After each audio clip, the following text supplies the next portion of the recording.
آپ وہاں پہنچ کر اپنے آپ دیکھنا کہ کتنی لڑکیوں کی زندگیاں تباہ ہو رہی ہیں، کتنی لڑکیاں برباد ہو چکی ہیں۔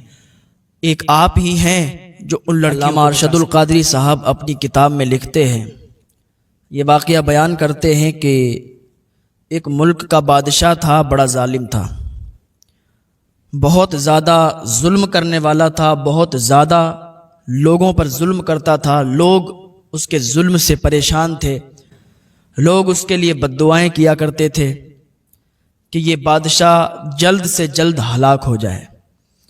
اتنا ظلم کیا کرتا تھا لوگوں پر۔ 6 مہینے کے بعد وہ ایک نئی لڑکی سے نکاح کیا کرتا تھا، ایک نئی لڑکی سے شادی کیا کرتا تھا اور 6 مہینے اس کو رکھتا تھا اور پھر اسے قید خانے میں قید کرا دیا کرتا تھا۔ ایک دن وہ راستے سے گزر رہا تھا تو ایک لڑکی پر، ایک خاتون پر اس کی نظر پڑی۔ وہ لڑکی اتنی حسین و جمیل تھی کہ جو بھی اسے دیکھتا تھا تو دیکھتا ہی رہ جاتا تھا۔ اس کا دل آ گیا، اس نے جا کے اپنے محل میں اپنے وزیر کو بلایا، جو وزیر اس کا بڑا قریبی تھا، ہر بات اس کی جانتا تھا۔ وزیر سے کہا دیکھو میں نے ایک لڑکی کو دیکھا ہے، اس کا پتہ نکالو، اس کے گھر پہ کون رہتا ہے، کون کون اس کے ساتھ رہتا ہے، کون کون اس کی فیملی میں ہے، ساری بات پتہ کر کے مجھے بتاؤ، میں اس لڑکی سے نکاح کرنا چاہتا ہوں۔ وزیر نے کہا ٹھیک ہے، آپ نے بتایا ہے، 1 دن کے اندر میں معلوم کروا کے اور آپ کو اطلاع دیتا ہوں۔ بادشاہ نے کہا ٹھیک ہے۔ وزیر نکلا اور اپنے چند سپاہیوں کو لگا دیا۔ سپاہی پہنچے، دیکھا وہاں پر، لوگوں سے پوچھا کہ اس لڑکی کا کون کون ہے۔ لوگوں نے بتایا اس کا ایک بوڑھا چچا ہے، باقی اس لڑکی کا کوئی نہیں ہے۔ سپاہیوں نے آ کے وزیر سے کہا، وزیر نے بادشاہ سے جا کے کہا کہ بادشاہ سلامت، اس لڑکی کا صرف ایک بوڑھا چچا ہے اور اس لڑکی کا کوئی نہیں ہے۔ بادشاہ خوشی میں جھوم اٹھا، بادشاہ خوشی میں ناچنے لگا کہ ٹھیک ہے، اس کے چچا کے پاس کچھ سپاہیوں کو بھیجو اور یہ کہلواؤ کہ بادشاہ اسے بلا رہے ہیں۔ وزیر نے کہا ٹھیک ہے۔ وزیر نے کچھ سپاہیوں کو بھیجا، وہ سپاہی اس کے چچا کے پاس گئے، دروازہ کھٹکھٹایا، لڑکی نے کہا چچا جان دیکھیے دروازے پر کوئی آیا ہے۔ چچا اٹھا، دروازہ کھولا، دروازے پر دیکھا بادشاہ کے سپاہی، تو تھرا گیا، کانپنے لگا کہ بادشاہ کے سپاہی میرے دروازے پر کیسے؟ کیونکہ یہ بڑے لوگ بادشاہ تب بلاتے ہیں جب کوئی بات ہوتی ہے۔ وہ ڈر گیا اور سپاہیوں نے کہا چلیے آپ کو بادشاہ سلامت بلا رہے ہیں۔ اس نے کہا ٹھیک ہے آپ چلیے، میں آتا ہوں، کیونکہ اگر وہ منع کرتا تو بادشاہ زبردستی کرتا۔ لڑکی کا چچا دبے پاؤں اندر آیا، اس کے دل کی دھڑکنیں تیز ہو گئی تھیں۔ اس کی بھتیجی نے پوچھا چچا جان آپ یہ بتائیے ابھی دروازے پر کون آیا تھا؟ آپ اتنے ڈرے ہوئے کیسے ہیں؟ آپ اتنے سہمے ہوئے کیسے لگ رہے ہیں؟ کیا کوئی بات ہو گئی؟ تو اس کے چچا نے دبی ہوئی آواز میں کہا بیٹی بادشاہ کے سپاہی آئے ہوئے تھے، مجھے بلا رہے ہیں۔ تو لڑکی ایک دم گھبرا گئی، ڈر گئی کہ بادشاہ کے سپاہی اور آپ کو کیوں بلا رہے ہیں، کچھ سمجھ میں نہیں آ رہا۔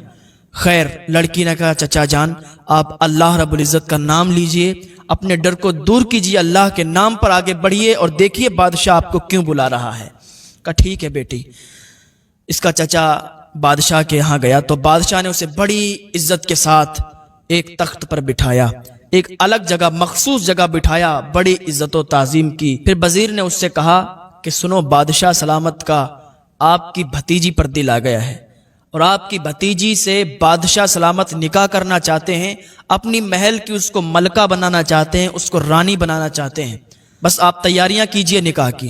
جب اس نے یہ بات سنی تو کانپ گیا اور دبے لہجے میں کہا، وزیر سے کہا کہ آپ یہ کیا کہہ رہے ہو، ہم چھوٹے لوگ ہیں، ہم اس عزت کے لائق بھی نہیں ہیں جو آپ نے مجھے دی ہے، اور آپ ہماری بھتیجی کے لیے کہہ رہے ہیں کہ نکاح بادشاہ سلامت کرنا چاہتے ہیں، ہم غریب لوگ ہیں، چھوٹے لوگ ہیں، آپ ایسا نہ کریں۔ بادشاہ بھی غصہ ہو گیا اور وزیر بھی غصہ ہو گیا اور تیز آواز میں کہا کہ سن لے، اگر تو راضی نہیں ہوا تو سمجھ لے ہم زبردستی بھی کرنا جانتے ہیں، ابھی تمہیں عزت دے رہے ہیں، عزت کے ساتھ بٹھالا ہے اور عزت کے ساتھ پوچھ رہے ہیں، لیکن اگر تم راضی نہ ہوئے اپنی بھتیجی کا نکاح کرنے کے لیے ہم زبردستی تمہاری بھتیجی کو اٹھوا لیں گے اور تمہیں بھی قید خانے میں ڈلوا دیں گے۔ اب جب اتنی بات سنی تو اس نے کہا کانپتی ہوئی آواز میں، اس لڑکی کے چچا نے کہا ٹھیک ہے جیسی آپ کی مرضی، اور اس کے آنسو آ گئے۔ آنسو پوچھتے ہوئے گھر پہ آیا، دروازہ کھٹکھٹایا، بھتیجی نے دروازہ کھولا، اندر آیا۔ بھتیجی پوچھنے لگی چچا جان مجھے بتائیے کیا بات ہے، آپ اتنے پریشان اتنے غمگین کیوں ہیں؟ چچا جان کیا بات ہوئی؟ محل میں آپ گئے تھے، کیا بات ہوئی؟ بادشاہ نے کیوں بلایا تھا؟ اس کے چچا نے بھرراتی ہوئی آواز میں کہا بیٹی بادشاہ نے تجھ سے نکاح کا پیغام دیا ہے اور وہ تجھ سے نکاح کرنا چاہتا ہے۔ میں نے منع کیا تو کہتا ہے کہ تمہاری بھتیجی کو سپاہی اٹھا لائیں گے، اٹھوا لیا جائے گا، اور کہتا ہے کہ تمہیں قید کر دیا جائے گا۔ اب بتاؤ بیٹی میں کیا کروں؟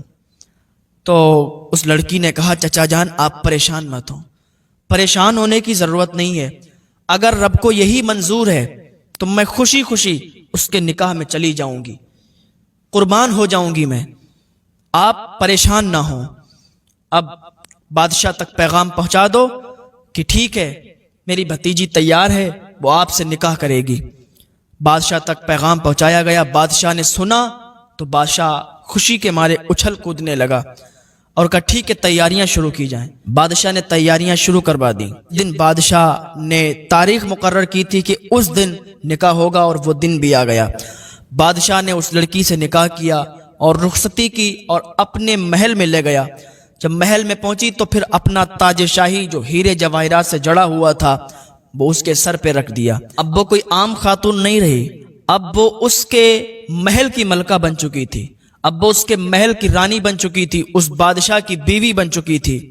لوگ اس کی عزت کر رہے تھے، کنیزیں اس کی تعظیم کر رہی تھیں۔ جب بادشاہ کا نکاح ہو گیا تو نکاح سے پہلے تو بادشاہ کو یہ بہت اچھی لگتی تھی، بہت حسین و جمیل لگتی تھی، لیکن نکاح کے بعد اس کا دل پھیکا پڑنے لگا۔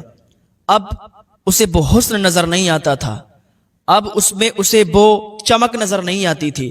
بادشاہ کا دل اس سے پھیکا پڑنے لگا اور یہ بھی گھٹ گھٹ کے اس محل میں جینے لگی۔ اب اس کا کام کیا تھا؟ 5 ٹائم کی نماز پڑھتی، اللہ رب العزت کی عبادت کرتی، اللہ کو یاد کرتی، دعائیں کر کر کے رویا کرتی تھی۔ ایسے ہی 6 مہینے گزر گئے۔ جب 6 مہینے گزرے تو ایک خاتون آئی اس کے پاس اور کہنے لگی اے بی بی، اے ملکہ، آپ کو معلوم نہیں ہے یہ بادشاہ بہت ہی ظالم ہے، بادشاہ بہت ہی ظلم کرنے والا ہے۔ اس خاتون نے کہا اے ملکہ، اس نے بہت سی لڑکیوں کی زندگیاں تباہ کی ہیں، اس نے بہت سی لڑکیوں کی زندگی برباد کی ہے، تمہیں معلوم نہیں ہے اسی محل کے اندر ایک قید خانہ ہے، ایک تہ خانہ ہے، اس کے اندر کئی لڑکیاں قید ہیں اور ان کی زندگی برباد ہو چکی ہے، اور کوئی کئی سال سے ہے، کوئی کئی مہینے سے ہے۔ میں یہ سمجھتی ہوں کہ آپ اللہ کی نیک بندی ہیں، آپ اللہ کا ذکر کرتی ہیں، اللہ کی عبادت کرتی ہیں، مجھے یہ لگتا ہے کہ آپ ان کو بچا لیں گی، اگر آپ وہاں پر ایک بار چلی جائیں تو آپ ان کو نکال کر لا سکتی ہیں، میں آپ کو فل سپورٹ کروں گی۔ جب ملکہ نے یہ سنا کہ کئی لڑکیاں قید خانے میں قید ہیں تو اب اس کی دل کی دھڑکنیں تیز ہو گئیں کہ کاش میں ان تک جلدی سے پہنچ جاؤں اور ان کی زندگی بچا لوں۔ اب یہ کنیز نے کہا ٹھیک ہے، اگر آپ اس بات پر راضی ہیں کہ آپ ان لڑکیوں کی جان بچائیں گی تو بادشاہ کے جانے کا انتظار دیکھیں۔